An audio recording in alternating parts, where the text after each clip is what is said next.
Hai, Shalom, selamat datang kembali di channel YouTube GSJA Maranatha Malang, series Belajar Bersama.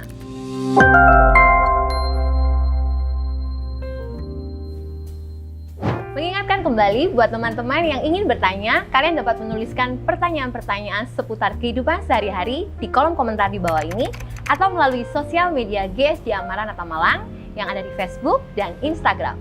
Jadi jangan lupa untuk follow semua akun sosial media kita dan juga like, komen, dan subscribe channel YouTube GSJA Maranatha Malang dan aktifkan loncengnya agar tidak ketinggalan update video terbaru kita. Pada episode kali ini, semua pertanyaan teman-teman yang sudah masuk akan dijawab oleh Kak Yakobus. Selamat datang Kak Yakobus. Terima kasih Kak Siska. Nah, Kak Yakobus ini sudah kedua kali datang ke sini ya, dan sepertinya sudah tidak sabar menjawab pertanyaan-pertanyaan yang sudah masuk. Langsung saya bacakan ya Kak ya. Siap. Nah, pertanyaan pertama nih. Kadangkala saya meragukan keadilan Tuhan karena orang-orang yang jahat dan munafik sepertinya baik-baik saja keadaannya. Mereka hobinya menjelekkan saya di depan orang tua saya sampai orang tua saya sendiri membenci saya. Kasihan ya. Tidak pernah sekalipun saya membuat masalah dengan orang-orang jahat itu. Nah, tetapi mereka sudah sangat mengganggu. Doa apa yang cocok untuk mereka jika sudah didoakan yang baik, tapi kelakuan mereka semakin hari semakin jahat? Apakah saya boleh membalas mereka satu kali saja karena menunggu Tuhan itu terlalu lama? Kayak lagu ya, waktu Tuhan. Gimana Kak Yakobus? Baik. Terima kasih Kak Siska untuk pertanyaannya. Untuk pertanyaan yang pertama ini jawabannya ada 3. Yang pertama itu mungkin saya ambil contoh yang hampir mirip dengan pergumulan penanya, yaitu tentang pergumulan dan pengharapan. Ya, itu yang pertama. Dan yang kedua mengenai doa yang cocok. Itu doa apa yang cocok untuk pergumulan dia? Kalau dari saya, doa yang paling cocok itu adalah doa yang isinya itu adalah pengampunan didasari oleh kasih. Nah gitu ya. Dan yang ketiga itu nanti tentang pembalasan ya. Pembalasan atau balas dendam atau bicara tentang penghukuman. Nah, saya mulai dari yang pertama. Tentang pergumulan dan pengharapan. Itu saya dasari dari Mazmur pasal 73. Pasal 73 ini adalah situasi mungkin saya supaya menolong ya penanya ya tentang pergumulan ya. Karena di sini di Mazmur pasal 73 di sini pemazmur ini juga bergumul tentang sebuah situasi yang membuat dia tuh hampir meragukan Tuhan. Yang membuat dia itu hampir putus asa. Dan juga di dalam pergumulan ini dia juga mengharapkan sesuatu dari Tuhan. Nah gitu ya, supaya penanya ini bisa ditolong ya. Sepertinya di dalam Mazmur pasal 73 ini Asaf mulai meragukan kedaulatan dan keadilan Allah. Nah memang kadang-kadang situasi yang dihadapi itu membuat kita itu mulai meragukan akan pemeliharaan dan juga meragukan akan cara Tuhan menyelesaikan persoalan kita masing-masing. Nah tadi dia memulai dengan sebuah pernyataan yang bagus. Kadang-kadang atau kadangkala saya mulai meragukan Tuhan. Itu juga yang dialami oleh Asaf di dalam Mazmur pasal 73. Nah, di sini pelajaran yang bisa kita ambil adalah bahwa sebagai umat Allah yang sudah ditebus oleh darah Yesus Kristus, kita tidak boleh cemburu apalagi iri dengan kemakmuran yang dialami oleh orang-orang yang menurut kita itu dalam kategori pemazmur ini adalah orang-orang fasik. Nah gitu. Dia sudah sungguh-sungguh melayani Tuhan, tapi kok keadaan dia berbanding terbalik. Keadaan dia tidak lebih baik dari orang-orang fasik yang tidak mengenal Tuhan, tidak melayani Tuhan, tetapi kok mereka sehat-sehat dan gemuk-gemuk. Nah gitu. Nah saya ingin menolong saja penanya youth kita yang kali ini bertanya, doa macam apa yang cocok untuk dia. Nah Alkitab hanya memberikan satu jenis doa saja, yaitu doa berkat. Doa yang kedua itu adalah doa kutuk, tapi saya hanya menjelaskan sedikit di sini supaya kita nanti tidak masuk terlalu jauh di dalam pembahasan tentang Mazmur-Mazmur kutukan. Karena di dalam kitab Mazmur ada 9 Mazmur kutukan, tapi itu tidak ada kaitan dengan masalah pribadi gitu ya. Pemazmur memang sedang bergumul, tetapi itu adalah pergumulannya dengan orang-orang yang memusuhi Tuhan dan memusuhi umat Tuhan gitu. Sehingga Mazmur kutukan itu atau doa kutukan itu layak untuk mereka. Nah, untuk penanya, doa yang paling cocok untuk dia adalah ingat waktu Tuhan Yesus diperlakukan, waktu di atas kayu salib, dia diperlakukan dengan begitu kejamnya, tapi dia masih berdoa, "Ya Bapa, ampunilah mereka sebab mereka tidak tahu apa yang mereka perbuat." Nah, ini tadi di awal Kak Siska sudah ngomong, ini kita harus menunggu waktunya Tuhan nih. Iya. Ya, jadi harus sering-sering dengar itu pujian itu supaya diberikan kekuatan oleh Tuhan ya. Jadi tidak boleh dalam situasi ini kita menggunakan doa yang sifatnya itu memanfaatkan kuasa Tuhan untuk menghukum musuh gitu. Karena ya kalau dipikir-pikir yang memusuhi itu juga orang terdekat, namanya masih hidup ya manusia, pasti akan sama seperti pisau menajamkan pisau gitu ya, atau manusia menajamkan sesamanya. Jadi doa yang paling cocok untuk situasi yang dihadapi oleh penanya adalah yang mengampuni dengan didasari oleh kasih. Nah gitu. Yang ketiga, yang terakhir mengenai balas dendam. Ya, bisa nggak saya 1 kali aja balas dendam? Nggak boleh. 1 kali aja itu nggak boleh ya, karena motivasi kita atau penghukuman itu adalah haknya Tuhan. Nah gitu, bukan hak kita. Karena kalau kita ngomong balas dendam itu sama dengan pembalasan.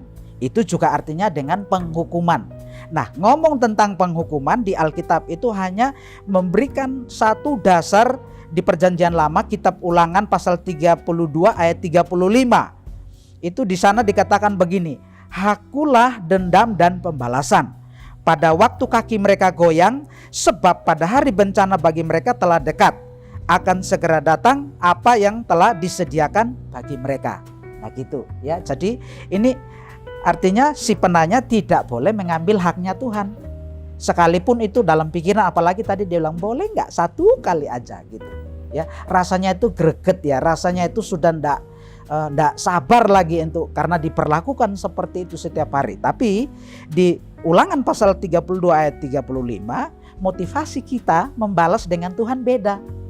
Kalau Tuhan motivasi dalam memberikan hukuman itu murni, memberikan jeda, ruang supaya orang-orang yang tidak yang hidup dalam kejahatan itu berubah atau bertobat atau berbalik kepada Tuhan. Nah, kalau kita motivasi kita membalas kan itu sudah salah, didasari dengan kebencian ya, didasari dengan semua perlakuan yang sudah dia perbuat kepada kita. Itulah sebabnya tadi saya berharap dengan siang hari ini jawaban yang diberikan si penanya atau youth yang bertanya ini tidak sampai berniat untuk membalas barang 1 kali pun. Oke. Kira-kira begitu. Jadi intinya miliki kasih ya kayak Yakobus ya, apapun yang terjadi tetap miliki kasih dan jangan sampai itu melukai hati kita, karena itu pasti akan melukai diri kita sendiri. Nah, Kak Siska, kita pasti terluka dalam hal ini ya. Jadi mau mencintai itu kalau sampai yang all out itu pasti harus mencintai sampai terluka. Kok berat sekali terluka.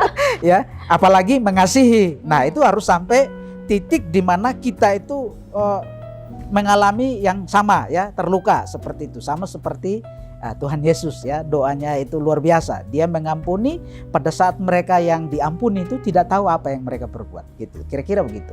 Wah, udah lengkap, jelas, padat nih gimana penanya ya. Oke, next kita ke pertanyaan kedua. Ini pertanyaan terakhir karena di episode ini 2 pertanyaan aja, Kak. 2 pertanyaan saja. Pertanyaannya gini, Kak. Halo Kak, mau tanya, teman saya percaya tentang reinkarnasi. Nah, sebenarnya di Kristen sendiri apakah ada pendapat tentang hal ini? Oke. Terima kasih untuk pertanyaan yang kedua. Sebenarnya pertanyaan ini harus dijawab dari sudut pandang teologis. Tapi karena ini situasinya untuk kalangan kita youth, maka saya jawab secara praktis. Ya, jadi untuk di iman Kristen sendiri tidak ada reinkarnasi. Ya, reinkarnasi itu teman-teman kita dari Buddhis. Ya, mereka percaya ada kehidupan kembali setelah ini ya. Kalau sekarang misalnya dia hidupnya itu udah baik-baik saja, nanti dia mengharapkan dia bisa merubah semuanya itu di kehidupan yang selanjutnya, tapi dalam masa ini juga. Nah, kita enggak ada itu. Saya bisa menjawab dari dasar firman Tuhan di dalam Filipi pasal 2 ayat 6 sampai 8. Ini mungkin Kak Siska bisa bantu saya baca ya. Kalau inkarnasi, sekali lagi, inkarnasi itu hanya berlaku untuk Yesus dalam kaitan dengan rencana Allah, gitu ya.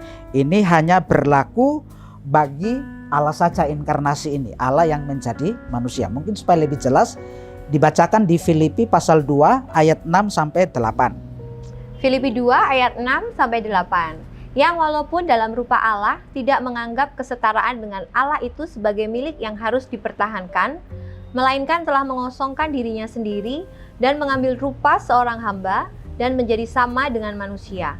Dan dalam keadaan sebagai manusia, ia telah merendahkan dirinya dan taat sampai mati, bahkan sampai mati di kayu salib. Ya, terima kasih Kak Siska. Jadi di iman Kristen itu hanya ada istilah inkarnasi, dan itu hanya berlaku untuk Allah saja. Hanya Allah yang bisa menjadi manusia.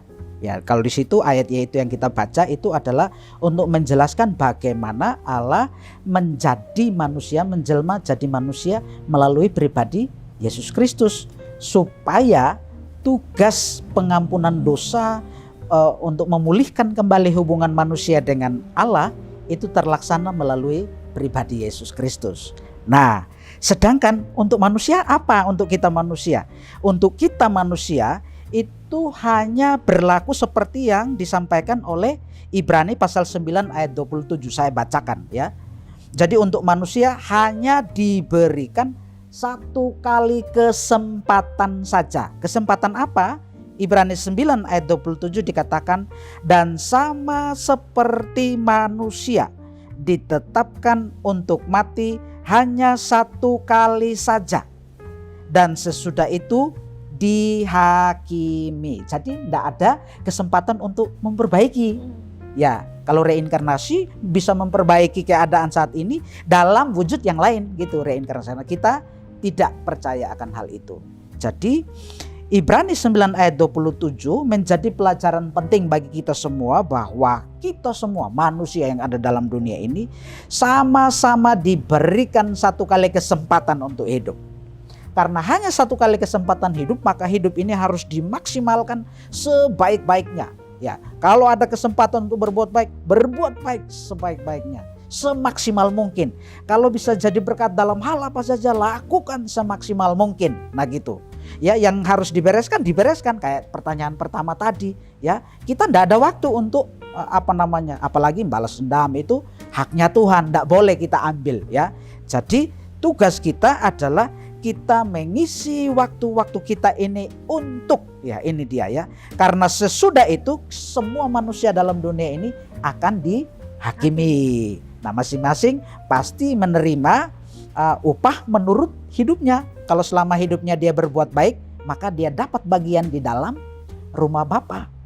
Kalau selama hidupnya dia itu hanya lakukan jahat, lakukan hal-hal yang balas jahat dengan jahat, dia selalu cari kesempatan untuk memuaskan diri dengan hal-hal yang jahat, maka ya sudah pasti setelah penghakiman dia masuk di dalam penghukuman yang kekal. Saya kira ini yang bisa menolong kita semua, termasuk teman-teman yang bertanya siang hari ini. Gitu Kak Siska yang bisa saya jawab siang ini. Baik, berarti di Kristen bukan reinkarnasi tapi ya, inkarnasi. Inkarnasi. Oke, berarti benar-benar kita harus meluangkan waktu, Benar. melakukan semuanya sebaik-baiknya. Baiklah, 2 pertanyaan sudah selesai di episode kali ini. Terima kasih buat Kak Yakobus buat Sama-sama. kehadirannya.